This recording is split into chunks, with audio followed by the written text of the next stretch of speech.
मैं अनंत पथ में लिखती जो सस्मित सपनों की बातें, उनको कभी न धो पाएंगी अपने आंसू से रातें। हेलो नमस्कार दोस्तों, स्वागत है आप सभी का आपके अपने यूट्यूब चैनल पे।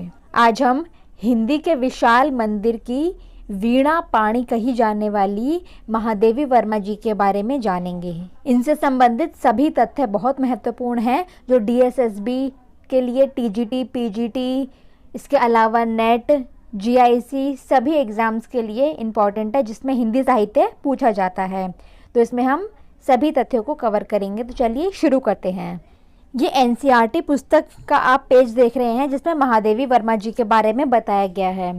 हमें NCERT को पढ़ना बहुत ज़रूरी है क्योंकि NCERT से ही संबंधित तथ्य आजकल सभी एग्ज़ाम्स में पूछे जा रहे हैं। तो NCERT को बिना समझे हम इन सभी तथ्यों को छोड़कर जो तथ्य अगर कर भी लेंगे तो एग्ज़ाम में नहीं आए तो हमारे पढ़ने का कोई मतलब नहीं है। इसलिए हमें NCERT को पढ़ना बहुत ज़रूरी है। तो महादेवी वर्मा जी के बारे में बताया गया है कि सन 1907 की होली के दिन उत्तर प्रदेश के फर्रुखाबाद में जन्मी महादेवी वर्मा जी की प्रारंभिक शिक्षा इंदौर में हुई। फर्रुखाबाद यानी कि उत्तर प्रदेश में इनका जन्म हुआ और इनकी प्रारंभिक शिक्षा जो है वो इंदौर में हुई। विवाह के बाद पढ़ाई कुछ अंतराल से फिर शुरू की। इनकी पढ़ाई इन्होंने विवाह के बाद छोड़ दी थी, फिर बाद में फिर से शुरू की थी। वे मिडल में पूरे प्रांत में प्रथम आई थी और उन्होंने छात्रवृत्ति भी प्राप्त की थी। यह सिलसिला कई कक्षाओं तक चला। बौद्ध भिक्षुणी बनना चाहा लेकिन महात्मा गांधी जी के आह्वान पर सामाजिक कार्यों में जुट गई। उच्च शिक्षा के लिए विदेश न जाकर नारी शिक्षा प्रसार में जुट गई। स्वतंत्रता आंदोलन में भी भाग लिया। आगे बताया गया है कि महादेवी जी ने छायावाद के 4 प्रमुख रचनाकारों में औरों से भिन्न अपना एक विशिष्ट स्थान बनाया है। तो यहाँ 4 प्रमुख रचनाकार की बात आई है जो छायावाद के 4 स्तंभ कहे जाते हैं। तो इनके नाम आपको याद रखने हैं: जयशंकर प्रसाद, महाप्राण निराला, सुमित्रानंदन पंत और महादेवी वर्मा जी। जयशंकर प्रसाद, सुमित्रानंदन पंत और महाकवि निराला, इन तीनों को ब्रह्मा विष्णु महेश की उपाधि प्राप्त है। यहाँ आगे बताया गया है कि महादेवी जी का समस्त काव्य वेदनामय है। इनकी कविता का स्वर सबसे भिन्न और विशिष्ट तो था ही, सर्वथा अपरिचित भी था। इन्होंने साहित्य को बेजोड़ गद्य रचनाओं से भी समृद्ध किया है। 11 सितंबर सन 1987 को उनका देहावसान हो गया।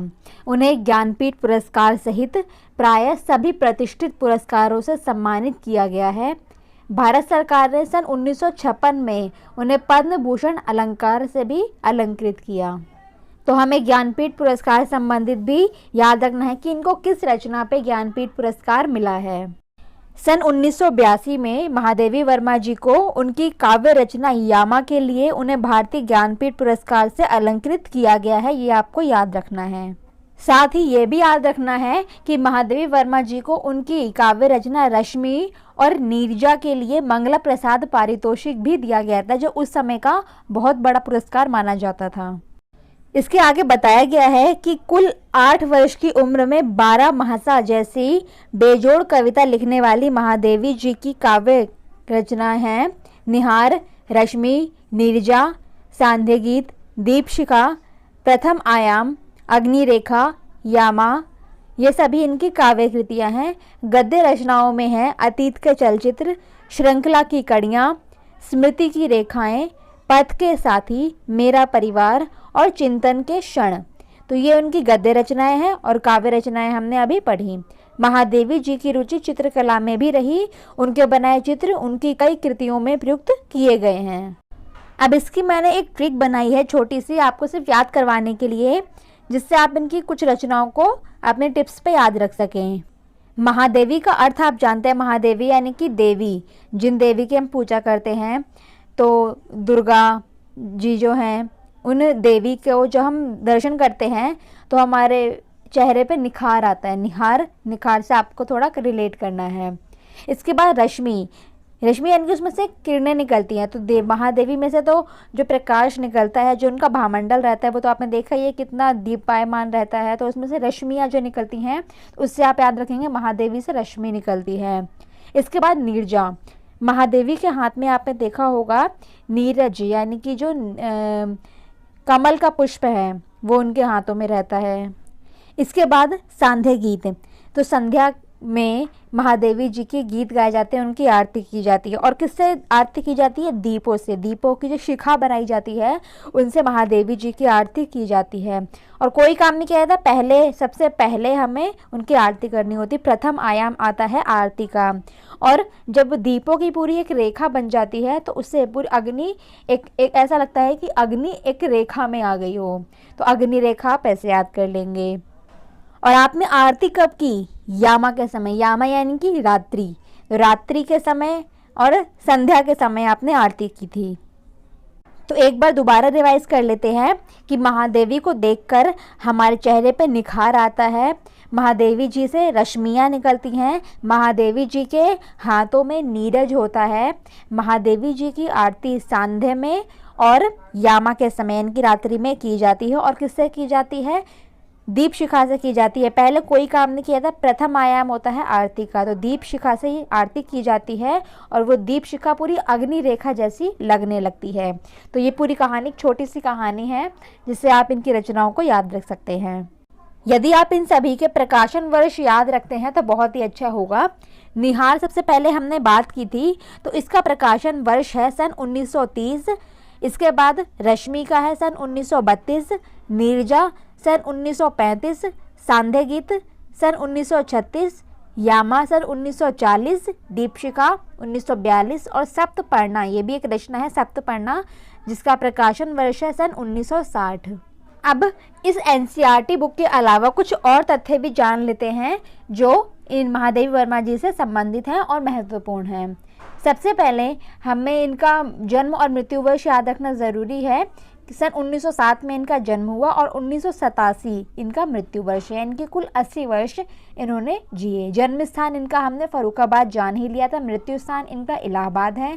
इनके पिता का नाम गोविंद प्रसाद जी था और इनकी उपाधि है आधुनिक युग की मीरा। आधुनिक युग की मीरा इन्हें कहा जाता है। इसके बाद हमने शुरुआत में ही जान लिया था कि महादेवी जी को हिंदी के विशाल मंदिर की वीणा पाणी भी कहा जाता है। इनकी प्रमुख रचनाएं और उन रचनाओं के प्रकाशन वर्ष हम याद कर चुके हैं।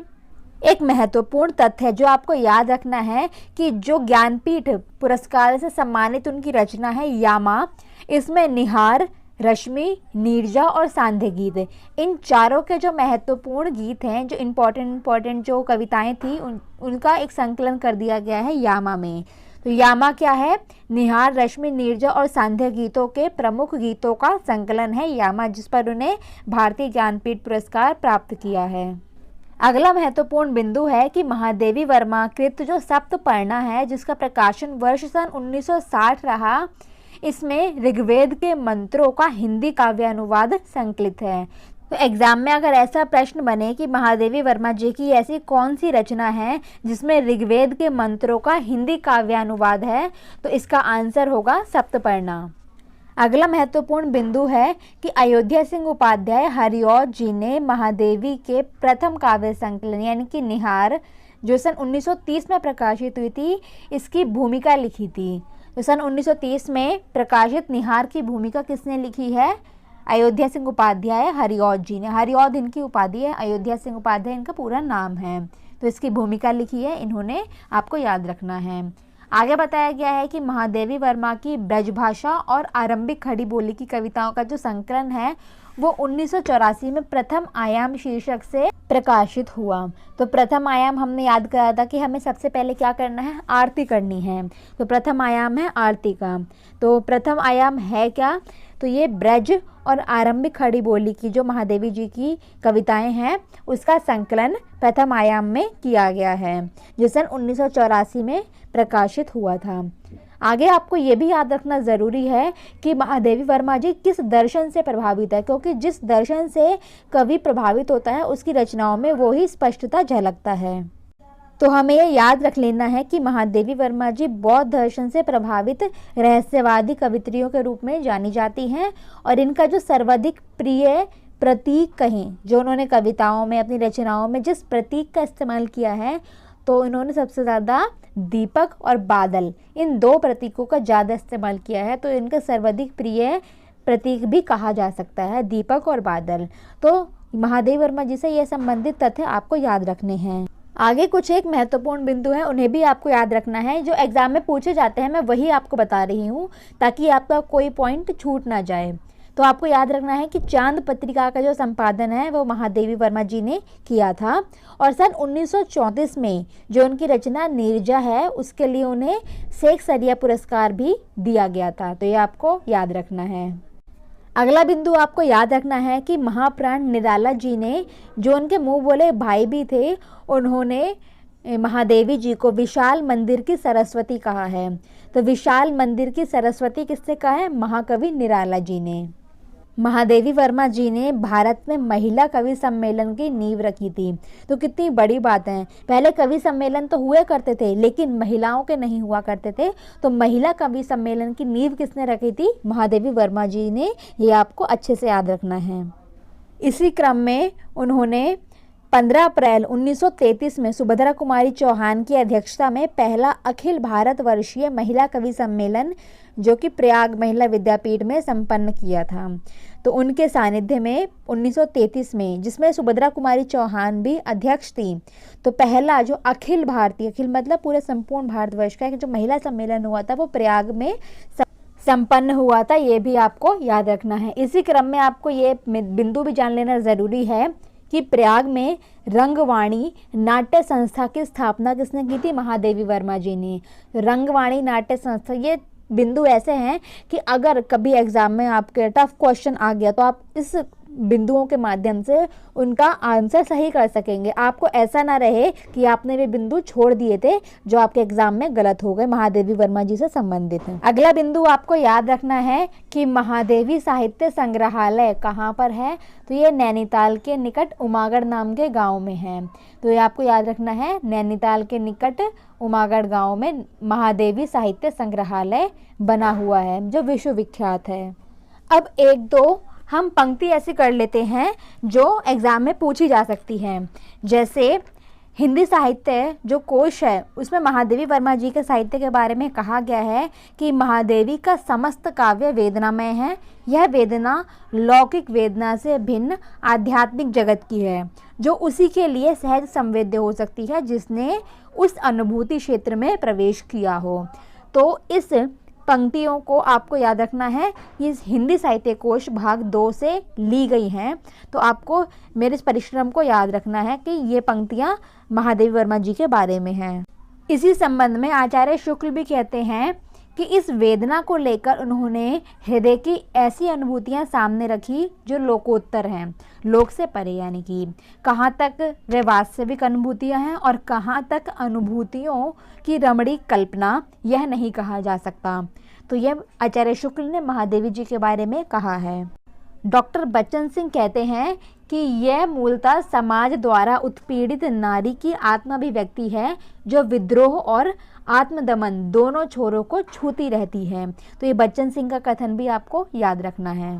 इसी संदर्भ में आगे बच्चन जी ने यह भी कहा है कि उनकी काव्य यात्रा तमसो मां ज्योतिर्गमय की ही यात्रा है। महादेवी वर्मा जी के संबंध में डॉक्टर नगेंद्र कहते हैं कि महादेवी जी की कविताओं में आरंभ से ही विस्मय, जिज्ञासा, व्यथा और आध्यात्मिकता के भाव मिलते हैं। वे भाव निरंतर अधिक प्रौढ़ और परिमार्जित होते गए हैं। तो ये डॉक्टर नगेंद्र का कथन है महादेवी वर्मा जी के संबंध में। तो आज हमने महादेवी वर्मा जी से संबंधित जो विभिन्न तथ्य हैं उनको जान लिया है। इस वीडियो को आपको कई बार देखना है क्योंकि कम समय में आपको इतना सारा कंटेंट मिलना और इस तरीके से आपको याद करवाया जाए ना, शायद मुझे लगता है कि इतने कम समय में आपका नहीं हो पाता। तो वीडियो को याद करने के लिए आप कई बार आप उसको रिवाइज कर सकते हैं, बार बार देख भी सकते हैं। इससे पहले हमने जो पुराने वीडियोस बनाई हुई है आप उसको भी देखें क्योंकि इसमें हम सभी कवियों, लेखकों को कवर करने जो एनसीईआरटी में प्रमुखता दिए गए हैं। तो मिलते हैं नेक्स्ट वीडियो में, क्योंकि ये वीडियो बहुत लंबी हो रही है और आप लोग लंबी वीडियो मुझे लगता है पसंद नहीं करते हैं। तो मिलते हैं नेक्स्ट वीडियो में ऐसे ही एक महत्वपूर्ण कवि के साथ। आप सभी का बहुत बहुत धन्यवाद।